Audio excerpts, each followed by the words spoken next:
Hard hitter hotline number 26. Chuck P. C-Ville's finest back in the mix. What's up, y'all? Yeah, I know I took last week off, man, but I'm here, man. I'm here, and we got a hell of a lot to talk about. I said, damn, man, I didn't go on last week, man, but I was just so fucking busy. But man, I got a lot to about. Man, I just finished watching a good ass fight, y'all. Lee Wood and Michael Conlan. Man, what a good ass fight that was, man. Michael Conlan was beating Lee Wood's ass, beating the fuck out of Lee Wood. I didn't even think Lee Wood was going to make it out the fucking fourth round. He got dropped in the very first one with an overhand left right to the chin. Michael Conlan was outclassing his ass. Then the 11th round came. You know, in the meantime, in between time, the only time Lee Wood had any fucking success is when he had Michael Conlan backed up against the ropes. I just didn't understand why Michael Conlan just couldn't just move around, man. But he just kept getting trapped on the ropes, and then Lee Wood would put on a flurry of punches. Then the 11th round came, and the knockdown from Lee Wood looked a little shaky. I thought that Michael Conlan, I thought it was a bit of a slippage, but it didn't matter. It didn't matter because once the 12th round had came around, Lee Wood knocked Michael Conlan out the fucking ring. They had paramedics all around. People thought Michael Conlan's ass was dead. He knocked his ass out of the fucking ring. The crowd went fucking wild, including my ass. I said, what a fucking comeback. What a finish. I don't know which finish was better as far as across the pond is concerned. I don't know which finish was better between his and Gill's from a couple of weeks ago. That fight was amazing, man. I got to give it up to those motherfuckers across the pond, man. They put on a hell of a fucking main event today. You know, so a big win, man. Big win for Lee Wood getting that super featherweight championship at 126 that Leo Santa Cruz hadn't defended, and I don't know about what 4 or 5 fucking years. You know, so they finally got that title. they finally got that title defended. That was ridiculous. I couldn't believe how long Leo had that fucking belt and hadn't defended it. But yeah, so a big win for Lee Wood, man. What a hell of a fight. Last week, Chocolatito had a big win. The veteran, man, the legend. You know, he went in there and did his thing. And then we had a little Jose tournament going on, as I like to say. We got a little Jose tournament. Last week we had Jose Pedraza going up against Jose Ramirez. Jose Ramirez had got the win. You know, what a hell of a fight that was, too. Hey, Pedraza is a sniper, man. He's a sniper. That was a damn good fight, man. So now Jose Ramirez won, and now he could be going up against Jose Zepeda. And I actually got Jose Zepeda winning that fight. I got Jose Zepeda winning that fight, but that's going to be a good one. Let me see. Is there anything else that popped off last week? Man, I want to talk about Rigondeaux, man. Riggy, man. Riggy got fucked up, man, from a pressure cooker, bro. He blind. Well, you know what? I think they said he's doing better now, but the pressure cooker had exploded, man. Had damn near blinding his ass. He lost 80% of his fucking vision. But I think he getting better though, man. I think I heard that he walking around now, man, trying to, you know, get himself back together. But God damn, man. Like when I first heard that, I said, oh shit, not Riggy. Man, I remember I was talking about that motherfucking defending his ass with that Casemiro fight. But yeah, man, big shout out to Rigondeaux, man. He'll be getting better soon. Now Chris Colbert, that's what the fuck happened last week. Chris Colbert, man, young, brash ass, arrogant ass motherfucker. Always talking more shit than a little bit. They called him Little B-Hop. You know, I really wasn't so sold on the nickname, you know, but he got exposed, man. It looked like Chris Colbert had just flat out quit, man. He went in there, man, and the guy he was fighting, man, it was a fucking, on top of that, it was a late replacement because he was actually supposed to be fighting for a fucking title, but the guy he was supposed to be fighting had caught COVID. So, yeah, his replacement went in there and whooped his motherfucking ass. He looked like he didn't even belong in there with his replacement. And then he flat out quit in the last round, just walking around and running around and trying to smile and all this other shit. man, he got exposed, man. I don't want to hear no more from Chris Colbert. He wouldn't stand a chance with the likes of a Shakur Stevenson or anybody else in that fucking division that's worth anything. So yeah. Oh, Lomachenko on the front lines, y'all. Remember how I was saying, he was party with, vacationing in Greece, when everything had popped off. Well, he brought his ass back over there to the Ukraine, man, and he is on the front lines to defend the Ukraine, man. God, there's a lot going on over there, man, between Ukraine and Russia. And the backlash is starting to come on this Bivol and Canelo fight. A lot of people do not want that fucking fight to happen. As a matter of fact, the Klitschko's was absolutely fucking livid that they even had a press conference for the fucking fight, So I don't know what's gonna happen, man. I hope they had a fight. See, my whole thing is this, man. With all the bullshit going on out in the world, man, and I mean that's a very, very sensitive subject, man. Those people in Ukraine, man, they got to do what they got to do. But me personally, man, I swear to God, man, I try to get away from that shit, man. I try to get away from that shit and use shit like this as a distraction. I do. I try to use shit like this, entertainment, boxing. I try to use it as a distraction. I don't want to get all caught up with all the bullshit going on out there in the fucking world, man. To being honest with you, man. I really wish everybody well. I really wish they could come to some kind of fucking solution to this shit. I want them to resolve it. I want everything to be good, man. But damn, man, I really don't like talking about it, but I can't help but to talk about it because it's affecting the fucking fights I want to see. Better BL probably won't be fighting Joe Smith behind this shit, and they're really trying to get Bivol out of here for Canelo. We'll see what the fuck happens though. Speaking of Canelo, he said, instead of all those other motherfuckers sitting up waiting on me for a fucking paycheck, and talking about Maul, talking about Benavidez, talking about Boo Boo, he said, instead of those motherfuckers just sitting around waiting on me, why don't those motherfuckers fight each other? How about that? He said, and I'll think about taking the winner out of all of them. I'll think about it. But why don't those motherfuckers fight each other instead of waiting on a payday from me? I actually agree. with Canelo. While these motherfuckers sitting up there pouting and waiting, and if they don't get picked, now they fighting another fucking tomato can just to keep their fucking W, and they just can't let the O go. It's not doing anything for them. And it damn sure ain't doing anything for Canelo because these motherfuckers don't have anything to offer. Supposed to be getting a big fight, though, in that division. I'm going to be talking about that in a little bit.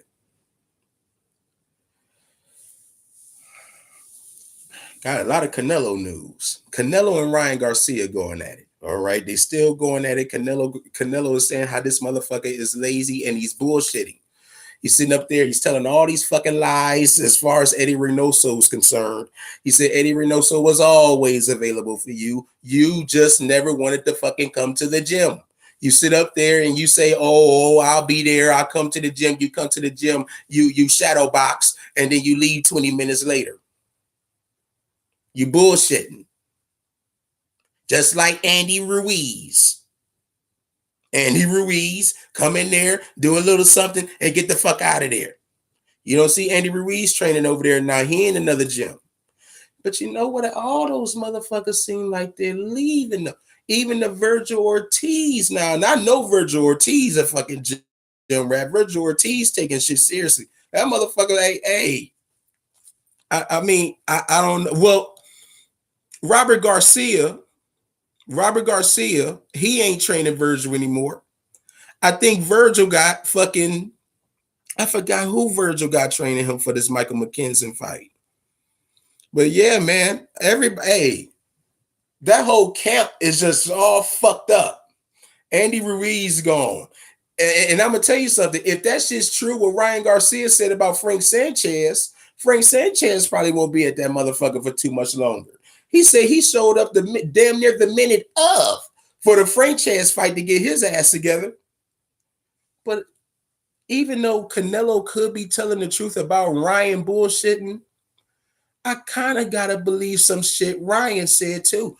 Canelo is the golden goose. Canelo's the golden goose. Eddie Reynoso probably is going to give more time to Canelo than all the rest of those motherfuckers, especially if he know they bullshitting. So maybe both sides are right about the shit, but I'm gonna probably side a little more with Canelo. You know what I'm saying? Because I don't think Ryan Hart's into it. I'm looking at the fucking press conference between him and Tego. He's sitting up there talking to Tego about fucking Mario Kart. I don't really think his heart is really into boxing. Being honest with you, Tego told him, he said, I got the gift of gab in my language. I can't really talk with you, you know what I'm saying? Because my English ain't all that good. But just know this. I'm coming to beat your motherfucking ass. Just know that. Okay. All this talking you doing and talking to me about video games and all that this shit about to get real in that motherfucking ring. Okay. I'm kind of looking forward to the fight. I wasn't before, but Tego kind of sold me on it. And he don't even speak proper English. Errol is back, man. Errol is back. He just signed a deal with Everlast on his birthday. And my God, they showed some footage on Errol, man. That motherfucker in there sparring heavyweights. That motherfucker in there sparring heavyweights, man, getting ready for Ugas. But he always worked with heavyweights, though, man. He always sparred heavyweights. I'll never forget that fucking street fight that somebody had fucking recorded where he beat this one big motherfucker's ass. He had to be over 100 pounds over EJ. He stopped that motherfucker, but some shots to the body. I wish that shit on YouTube, man. You can look that shit up, man. He beat the fuck out of that big motherfucker. So yeah, man, I'm looking forward to Ugas and Errol, especially with all the doubters out there saying that Errol don't even stand a fucking chance in this fucking fight. So I'm really, really looking forward to that, man. I think Errol gonna stop him, man. I do. That's a spoiler alert. I think Errol, and when he get the stoppage, it's gonna make it that much bigger between him and Bud Crawford. He was sitting up there. He was saying, "I don't know if I'm gonna get the stoppage. I ain't stopped nobody in a while." He said, "But I think that he gonna stop Ugas, and that's gonna happen perfectly, man. Bud, I think he on an 8 or 9 knockout fucking streak. Errol go out there, man, and knock out Ugas. That's really gonna sell the fight, man. That's really gonna do. I mean, the fight is already big. It's already the biggest fight in boxing. But if Errol go out there and knock that motherfucker Spark out and bring that man down shit back, bro, I can't wait to see the pay-per-view buys. That's all I'm saying. I can't wait to see the pay-per-view buys on that. We gonna get into Blair to Flair in a minute. Mel versus Castano. It has a new date of May 14th. All right. I'm gonna be a busy motherfucker. I just noticed that. All these fights happening back to back to back to back to back. I'm gonna be doing prediction shows every fucking week. Starting what? Probably next, what is it? Yeah, April 30th. April 30th with Shakur Stevenson and Oscar Valdez. Then you got Amanda Serrano and Katie Taylor. Then the week after that, you got Canelo and Bivol, hopefully. Then the week after that, you got May 14th, Brian Castano and Jamel. Every week they flowing, and then a big fight coming in June too that I gotta tell you about in a little bit.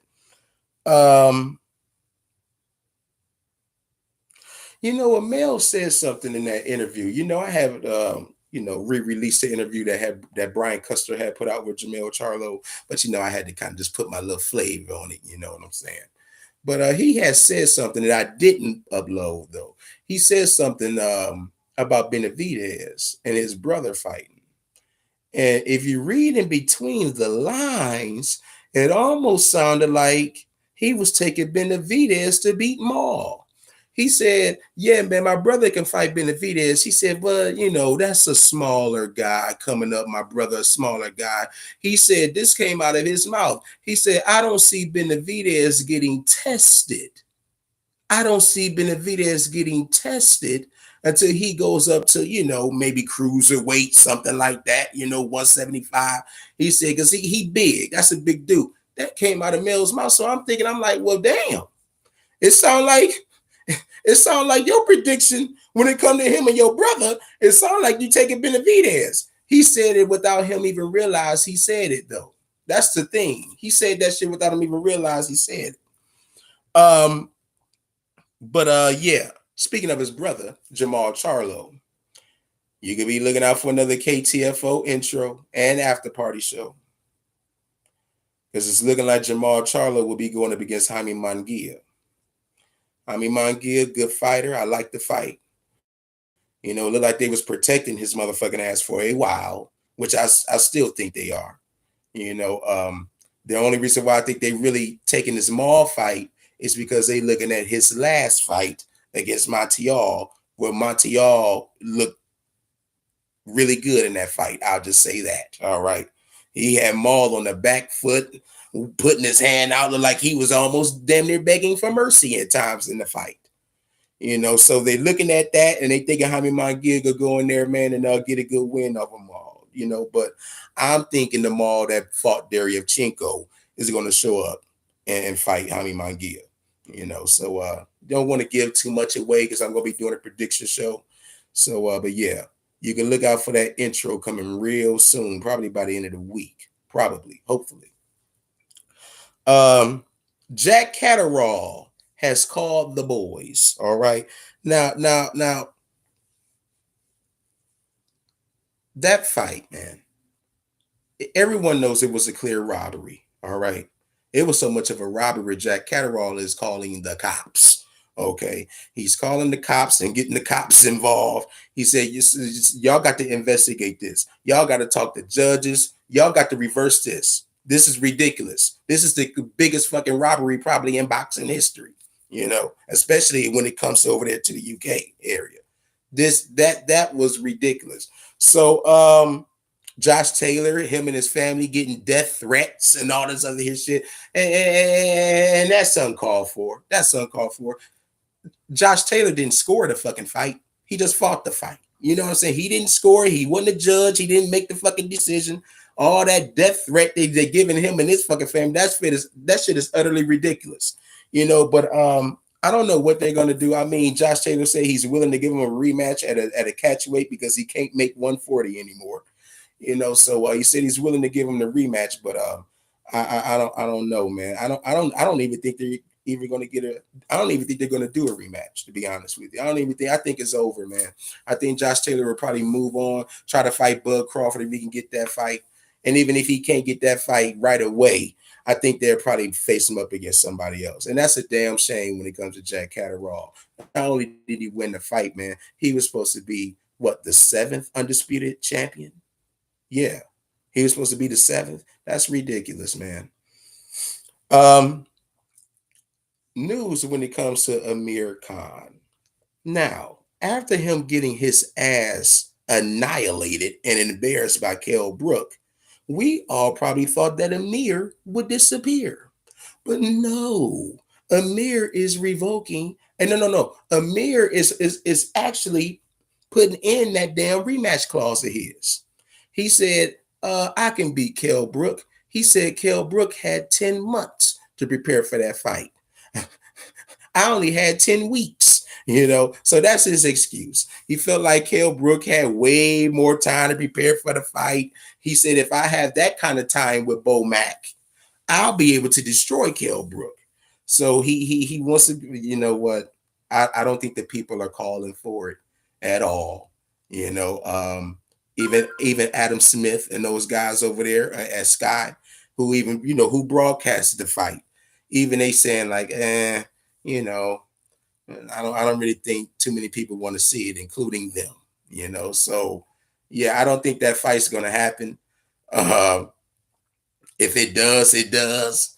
I tell you what, it won't do as well as the first one. And I still got Kell Brook beating his ass. I don't care how much time Amir feels that he needs for the fight. I got Kell Brook beating his ass whenever they do it. Okay. Tank versus Rolly. That'll be going down May 28th. Looking forward to that one, man. At first, that was a fight that I wasn't looking forward to, but I think Rolly sold me on it. And then, like I said, I think Rolly Romero should definitely get the fight now, especially after getting clear from all the bullshit that he was accused of from before. You know, I mean, you can't let motherfuckers like that win. Hey, he got picked. He got the opportunity. He got his blessing. You can't take that away, man. Don't take no food off the man's plate. Give him back his blessing, man. He about to make big money, big pay-per-view money fighting Tank Davis. He's gonna get his ass knocked the fuck out. You know, that's for damn sure. To the point where I didn't even want to cover this fight. I'm not covering this motherfucker fight, even though I know the press conferences is going to be lit. At least it should be on Rolly's part. I don't know. Tank might be a little reserved and might want to let his fucking talking happen in the ring. But yeah, Rolly is about to get done really, really bad. You know, and it should be another highlight real knockout for Tank Davis.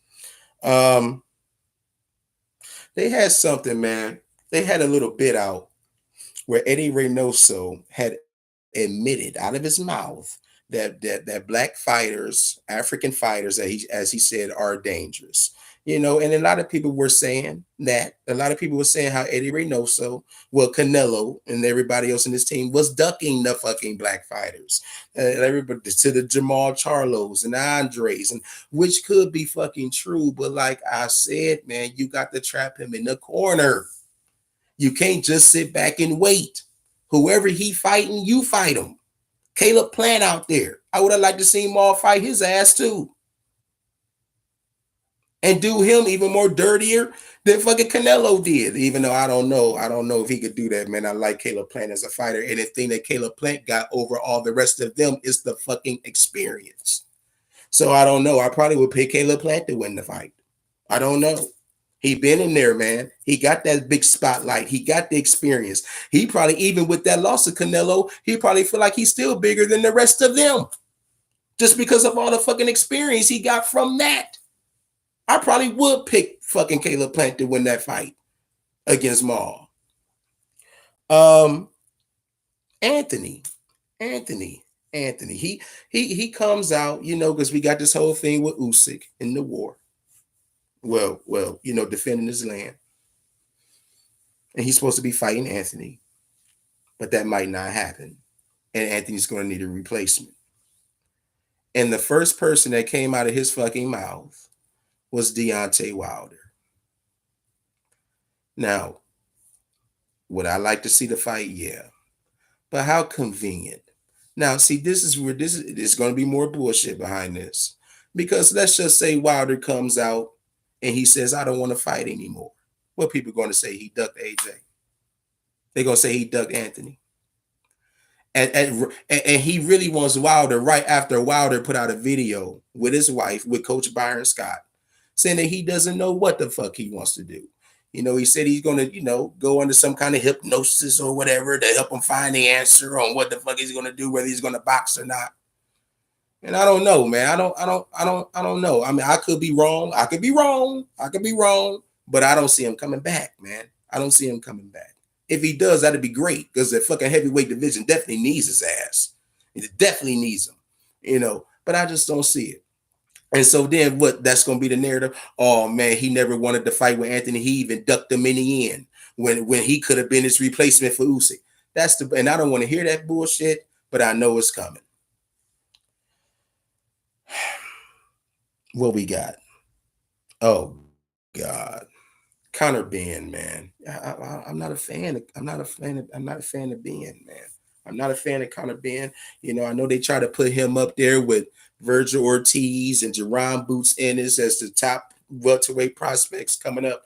I'm not sold on him, man. I'm not sold on Conor Ben. But anyway, he has a fight coming up, and he'll be going up against Chris Van Heerden. Fucking Van Heerden. Okay. So he was trying to get a fight with Kell Brook. They said Kell Brook outpriced himself. All right. He said that he would even entertain a fight against Eubank. All right. It doesn't look like that fight is gonna happen. All right. And then Maurice Hooker, he tried to fight Maurice Hooker, and I think he got injured. I think he got an arm, elbow injury, something like that. So that didn't pop off. I would have liked to seen that fight too. But Chris Van Heerden is now his opponent. The same Van Heerden who was getting his ass beat and handed to him by Errol Spence. The same Van Heerden who quit in the very first round against Jerron Boots Ennis. What a joke. Conor Ben will win. Devin Haney versus Georgie. Oh, Georgie Cambosos. Almost official. We're almost at the finish line. As a matter of fact, Lou DiBella was in contact with Bill Haney not too long ago. So as long as both of them are talking to each other, I mean, they working out shit. I mean, Lomachenko, look at Loma, man. Loma out there on the front line, man. He ain't fighting no Lomachenko, and no one else doesn't make any sense. He needs to go straight to Devin Haney now. He should have fought him anyway. All this waiting and contemplating and what this person gonna do. That we shouldn't even have been going through that. We probably should have been having the fight by now. But yeah, I think we'll get Devin Haney and Georgie real soon. And let me see. I think that is about it. Hey, listen. Do I have anything coming? Yeah. I think I got Jamal Charlo and Jaime Munguia KTFO intro. That should be coming out. And then after that, man, just look out for the fucking prediction shows and the after party shows. There go my brother Supreme. What's good, my brother? Yeah, man, I remember you telling me that you needed to hit me up on something, man, bro. Hey, just that hotline, man. Hit up that hotline, man, and let me know, bro. That's why I got that number out there. Just hit me up either during or after the show, bro. But I was like, yeah, man, I ain't heard from Supreme in a minute. Oh, before I go though, good, man, good, bro. That's all I want to hear, man. I'm glad everything good, bro. Before I go, man, it's a motherfucker by the name of Blair the Flair Cobbs. This motherfucker got a gimmick, bro. This motherfucker act just like Ric Flair, bro. Yeah, man, you just hit up. This motherfucker act just like Ric Flair, man. I mean, the woo, every motherfucker thing, bro. He got a whole gimmick, man. This motherfucker been going around talking more shit than a little bit on all the top welterweights. To Terrence Bud Crawford, to Errol Spence, to Jerron Boots Ennis. Man, I want you to hear what this motherfucker was saying when he got to talking about Errol Spence and Jerron Boots Ennis. This motherfucker was talking all kind of crazy shit, man. Just listen to this motherfucker. But people like Ennis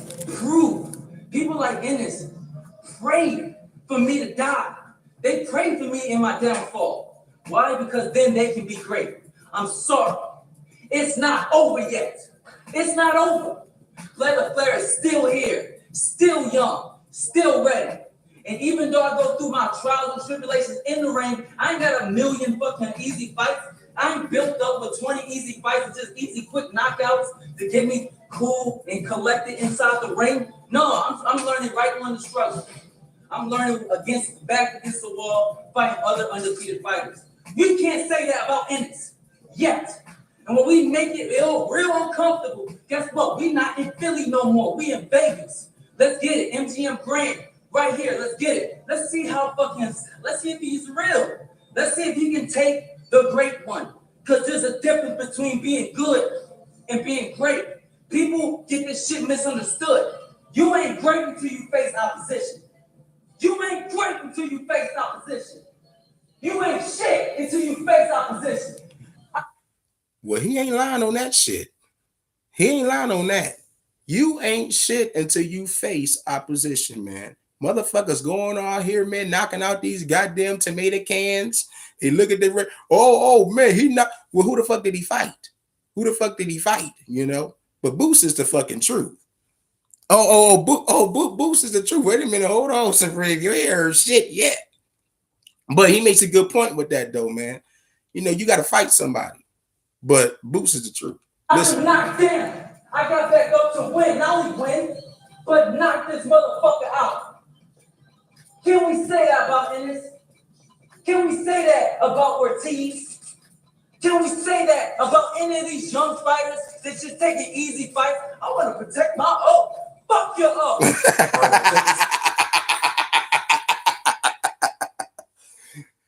Hey, I feel him. He said, y'all motherfuckers want to protect your O. Fuck your O. Now, I want to get into what he said about Errol. Man, let me tell you what this motherfucker said, man. Errol said, wait a minute. Blair said that Errol is cursed, man. He said Errol Spence is cursed. He said, ever since he been putting off, he said, because he been putting off that fight against Bud Crawford. He said we could have been had that fight. He said Errol been putting it off. He said, and by Errol putting it off, he been getting nothing but bad fucking luck. He got ejected out of a fucking car, damn near lost his life. Then he was this close to getting his legendary fight against Manny Pacquiao. He had been wanting that fight for years and couldn't get it due to an eye injury. Ugas come in, wipes Pacquiao out, and then we know how the rest of the story go. He said, bag that fucking karma coming back on Spence. He said, because he fucking up boxing from the shit that he doing. He said, and the karma coming back on this motherfucking ass. Now, I think all of that shit is bullshit, okay?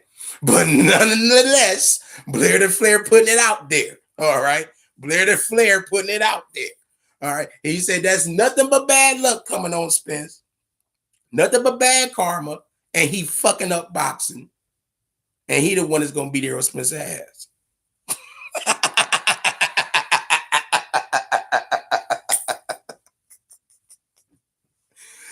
Hey, I'm glad we got a motherfucker like Blair the Flair, though, man, because we need character, man. We need characters in the sport, man. We need gimmicks. We need all types of shit like that.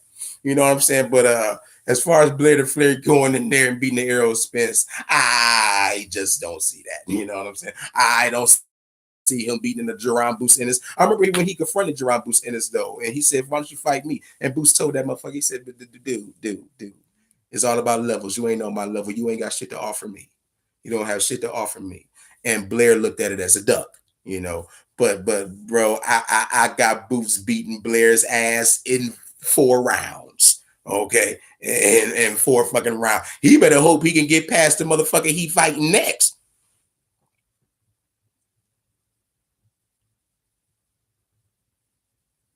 Yeah, exactly, man. Exactly. And we need that entertaining shit, though, bro. We need it, though, man. Motherfuckers like him, you know, and Rolly Romero, you know what I'm saying? The motherfucker that's getting ready to fight Tank, talking all that shit, talking about he the dwarf slayer and all this other shit, how he about to knock Tank the fuck out of here.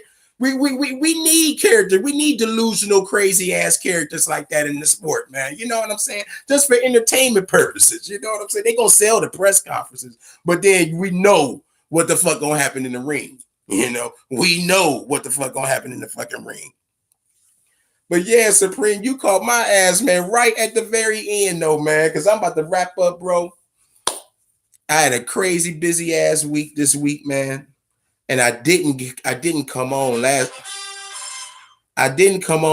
week, you know, so I know I had to this week, and check out what I put up too, man, for Jamel Charlo if you haven't, man. I know a lot of people probably saw the Jamel interview that's just been crazy, man. That's been flowing out here crazy on the internet, you know. But you know, I had to put my little touch on it, though, bro. You know, I had to put my little touch on it. I put it back out there, but I did it, you know, the Chuck P. LaVille way. You know what I'm saying? And just wanted to point out the big highlights of the interview. So if you haven't checked that out, man, make sure you check that out. I got another Realville boxing talk out. Big shout out to Nicola Hopewell over there in the UK. Had a good ass interview with her and wishing her well.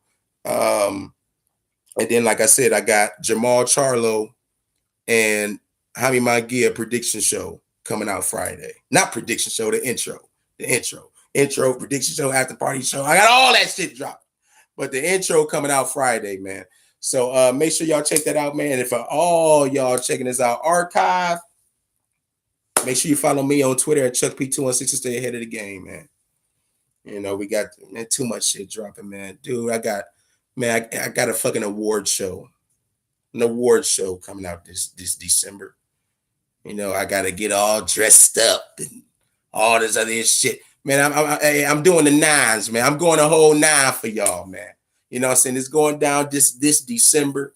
Fight of the Year, Male Fighter of the Year, Female Fighter of the Year, Knockout of the Year, Shit Fight of the Year. We got all kind of motherfucking categories, man. We got all kind of shit popping for this award show dropping in December. You ain't going to want to miss that. That's going to be the biggest motherfucking show on the internet. And I'm telling you, man, as I'm going to clown like a motherfucker because here in the Ville, this shit is never rated PG for TV. You know, we get gutter down this motherfucker. So on that note, man, Chuck P. C-Ville's finest. To you haters, call me your highness. Much love to y'all, man. Hey, like I said, Supreme, get at me, bro. Hey, and for the rest of y'all, I wish y'all a good week next week. And catch me right here next week, same time, same channel.